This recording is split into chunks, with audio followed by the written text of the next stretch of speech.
সোহাগ ভাই আসসালামু আলাইকুম ভাই। ভাই টাকা ছাড়া নাকি আজকে সার দিচ্ছেন ভাই? আমি তো সেই অনেক দূর থেকে আসলাম ভাই। জি সুমন ভাই, আপনি তো ঠিকই শুনছেন, টাকা ছাড়াই তো আজকে মাল দিচ্ছি। আপনার টাকা ছাড়া দিচ্ছেন ভাই? আমার হলো অনেক লাগবে ভাই আজকে। আপনার তো শোরুম আছে ভাই। আমার শোরুম আছে ভাই। বাইরে 120 মাল দিয়ে দাও, বেচে তারপরে টাকা দেবে ভাই আমার 120 মাল।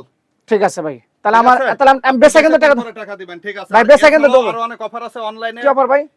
অনলাইনে টাকা ছাড়া ব্যবসা করে মাসে লক্ষ লক্ষ টাকা আয় করতে। এটা তো 100% ভাই। এটা 100%, এটা ঘরে বসে যে কেউ, ছেলে মেয়ে পুরুষ মহিলা যে কেউ এটা করতে পারবে। করতে পারবে। কি জন্য অনেকে ভাই অনেকে চেষ্টা করে যে হলো বাইরে যায়, কিন্তু বাংলাদেশেই যে একটা অবস্থান আছে, ভালো একটা অবস্থান, যেমন 5 লাখ টাকা খরচ করে যে বাইরে যায়, এটা যদি 1 লাখ টাকা যদি খরচ করে যদি আপনার শার্ট প্যান্ট এগুলো নিয়ে ব্যবসা করে ভাই 20-30 হাজার 40 হাজার ইনকাম করতে পারবে না ভাই? করতে পারবে। এছাড়া 1 টাকাও ইনভেস্ট ছাড়াও সে মাসে লাখ লাখ টাকা আয় করতে পারবে। 100% এই ধরনের সুযোগ দিচ্ছে। আপনারা আমাদের হোয়াটসঅ্যাপে যোগাযোগ করবেন, ঘরে বসে মাসে লক্ষ লক্ষ টাকা আয় করতে পারবেন কোনো প্রকার ইনভেস্ট ছাড়াই। তা আপনার ঠিকানাটা কোথায় ভাই? এটা হচ্ছে ঢাকা টঙ্গী বাজার, আশরাফ সেতু শপিং কমপ্লেক্স। এটা দ্বিতীয় তলায় 15 নম্বর শপ, বিশ্ব ইস্তেমার 1 নং গেটের সাথে আমাদের মার্কেট। ওকে।